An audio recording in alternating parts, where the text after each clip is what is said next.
Dieu a tant aimé le monde qu'il a donné son Fils unique.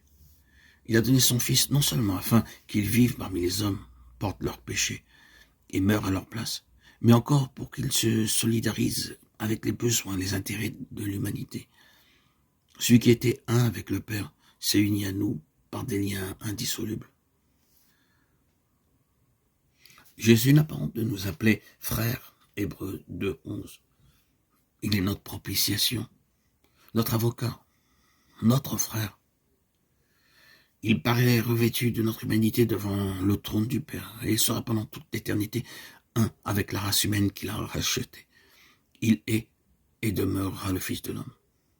Et tout cela afin de relever l'homme de la dégradation et du péché, afin de le mettre à même de réfléchir à l'amour de Dieu et de participer à la joie de la sainteté. Le prix payé pour notre rédemption, le sacrifice infini de notre Père Céleste en livrant son Fils à la mort pour nous, devrait nous donner une haute idée de ce que nous pouvons devenir en Jésus-Christ. Quand il est donné à Jean, l'apôtre inspiré, de contempler la hauteur, la profondeur et la largeur de l'amour du Père envers l'humanité expirante, il est si rempli de sentiments d'adoration et de respect que dans l'impuissance où il se trouve d'exprimer l'intensité et la tendresse de cet amour, il s'écrie « Voyez quel amour le Père nous a témoigné pour que nous soyons appelés enfants de Dieu. » 1 Jean 3:1. Quelle valeur cet amour donne à l'homme.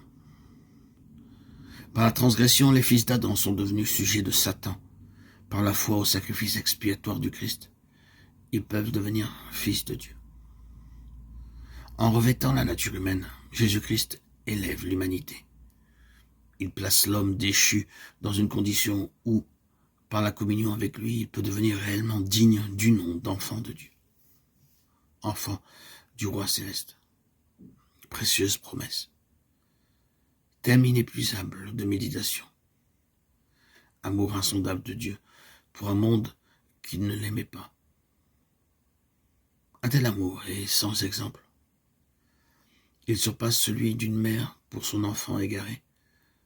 Sa contemplation subjugue l'âme et rend les pensées captives de la volonté divine.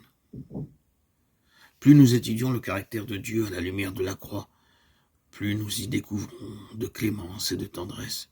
Mieux, nous voyons la miséricorde unie à l'équité et à la justice, et plus nous discernons les preuves d'un amour et d'une compassion infinie.